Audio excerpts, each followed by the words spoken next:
Hello, I'm Frank McShane with Square Peg Consulting at the Whiteboard.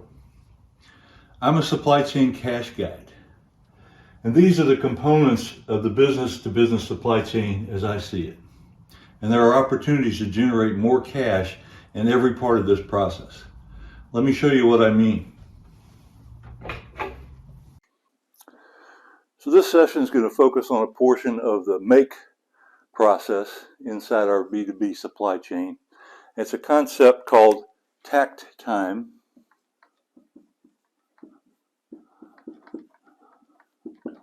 There's some varying definitions of this term. Some people think it means how fast you can make something. Actually, the meaning of the term is how fast do you need to make something in order to meet your market demand. And so that's the important thing, is to know what pace do I have to produce things in order to meet my market demand without either coming up short or building a bunch of inventory that has to wait until the demand uses that up. So we're trying to match the production process to demand as closely as possible. I'll give you an example. So I have a medical device company and a client that was producing kind of a mom and pop level of about 1,000 units a month for a couple of years. They got discovered by a distributor to the big box companies, and all of a sudden orders went up to about 10,000 a month. So we had to pick up the pace really quickly, and we had to figure out what pace do we need to have in order to meet this demand. And we started with the one shift per day basis to see how do we have to produce to meet that demand on a one shift basis. Well, it just so happens that for 8 hours a day and 5 days a week at 4.2 weeks a month equals just a little over 10,000 minutes in a month. So we divide that by that and we get 1 per minute. So that's our takt time now for this medical device, is 1 per minute.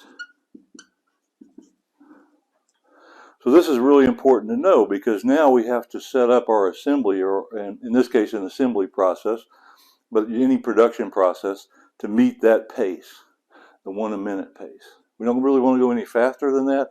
We certainly don't want to go any slower than that, so we can meet our demand.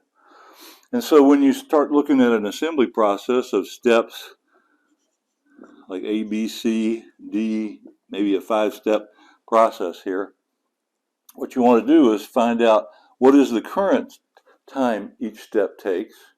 And we did that, and we found in some steps were much less than a minute, some steps were a little bit over a minute. And because of that, you had these gaps, and you had too much inventory in front of certain steps, and we were starving the person next up the line because we weren't meeting their pace. And so it was very unbalanced, uneven production process. So we started to shift activities around to try and get as close to just under a minute for each step in the process. It's not precise, it's not a science, but so not everybody's going to come out with 0.99 minutes of time in their step, but try and get as close as you can, and you'll see that it really evens out the flow. It also, to meet the demand, but it also increases the productivity, because the group starts to develop a rhythm that really helps them keep up with the pace. And you can factor in breaks and lunch and all that kind of stuff that may adjust this time frame a little bit to get it to exactly what you need to hit in a month or a week or whatever time frame you want to use to meet that requirement. But productivity will go up, output will improve, and you'll meet your market demand without a bunch of inventory, or without having to put in a lot of overtime to catch up because you missed your target. Okay, thank you.